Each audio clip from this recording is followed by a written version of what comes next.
LPG gas তো আমদানি করে বটলিং করা হয়, সে আমদানি গত মাসের তুলনায় এই তুলনায় বেশি। সুতরাং সেই দিক থেকে এই ধরনের কোনো ঘাটতি হওয়ার কথা না।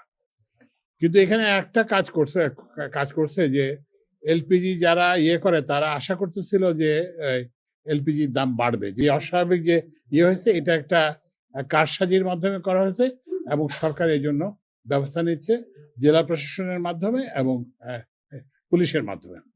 যে সিলিন্ডার গ্যাসের যে ব্যবসা, এটার 98% হচ্ছে যে প্রাইভেট সেক্টরে।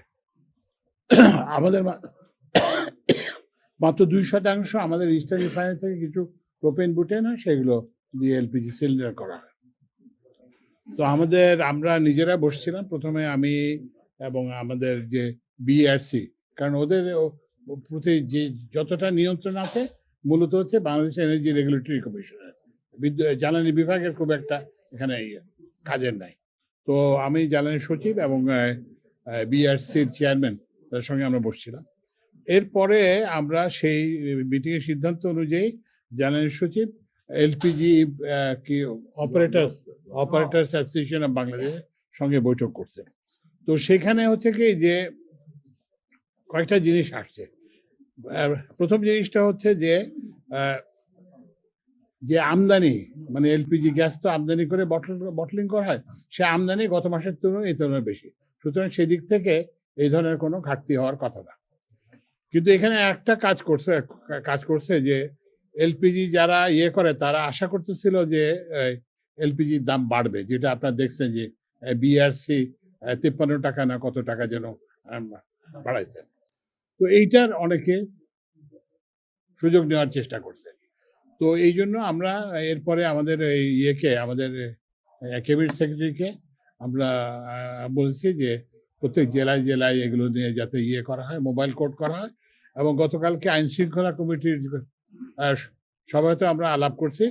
তো সুতরাং এইখানে কোনো কারণ নাই, মানে যে এই দাম যে অস্বাভাবিক যে হয়েছে এটা একটা কারসাজির মাধ্যমে করা হয়েছে এবং সরকার এই জন্য ব্যবস্থা নিচ্ছে জেলা প্রশাসনের মাধ্যমে এবং পুলিশের মাধ্যমে। আচ্ছা, এবং আজকে আমরা বিভিন্ন জায়গায় আমরা জ্বালানি বিভাগ থেকে, যদিও আমাদের যেটা বললাম যে নিয়ন্ত্রণ না, এটা বেসিক্যালি প্রাইভেট সেক্টর, কিন্তু আমাদের টিমকে আমরা চিটংয়ে পাঠিয়েছি, আমরা ঢাকাতেও এটা করবো। তো আমরা আশা করতেছি যে এটা যে একটা সাময়িক যে হয়েছিল এটা আস্তে আস্তে কমবে। আর তবে আরেকটা জিনিস আছে এখানে যেটা আপনাদের হয়তো জানা দরকার, সেটা হচ্ছে যে ওই যে কিছু নিষেধাজ্ঞার কারণে কিছু জাহাজের উপর একটা নিষেধাজ্ঞা আছে, সেজন্য কিছু জাহাজীকরণের সমস্যা আছে। তো সেগুলো আমরা দেখতেছি যে জাহাজীকরণের সমস্যাটা যাতে না, কিন্তু বর্তমানে কিন্তু এই মাসে এটা হওয়ার কোনো প্রতিক্রিয়া নাই, কিন্তু ভবিষ্যতের জন্য আমরা জাহাজীকরণের যে সমস্যা আছে সেটাকে আমরা দেখার চেষ্টা করতেছি। না, কারসাজি করছে এটা হচ্ছে ওই যে যারা কি বলে যে যারা খুচরা কিংবা যারা করে আর কি, হোলসেলার এবং রিটেলার যারা, তারা।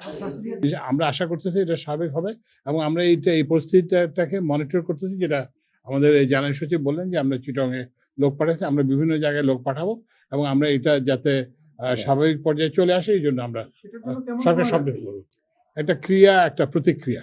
তো এই জন্য আমরা এটাকে এমনভাবে দেখতে হবে যে যাতে আমরা কেউ ওভারবোর্ড না যাই আর কি, বুঝছেন না, যে ঠিক আছে ওরা আমাদের খেলোয়াড়কে ডেকে নিয়ে আবার প্রত্যাহার করছে, আমরা সেটার প্রতিবাদে আমরা বলছি যে না, আমরা তোমরা যেহেতু আইপিএল এর খেলা নিয়ে না, তো এই জন্য I think it's a proper response. এবং এরপর এটা ছাড়াও কিন্তু বলা হয়েছে যে ওই যে আমাদের যে বিশ্বকাপের যে খেলা হওয়ার কথা, সেটাও ভেন্যু পরিবর্তনের কথা বলে।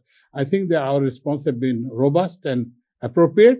এবং এটা কিন্তু দেখবেন, এটা কিন্তু ওদেরকেও ভাবাচ্ছে। ইন্ডিয়াতে আপনারা দেখবেন যে ইন্ডিয়ান পার্লামেন্টারিয়ান শশী থারুর নিজেই এটার কথা বলছে যে এগুলো করা উচিত। আমরা যেটা আশা করি যে দুই পক্ষ, মানে প্রধানত ওখান থেকে, যেখান থেকে এটা শুরু হয়েছে, সেখানে শুভবুদ্ধির উদয় হবে এবং আমরা খেলা চালিয়ে যেতে পারবো, অর্থনৈতিক আমাদের বাণিজ্যিক সম্পর্ক চালিয়ে যেতে পারবো।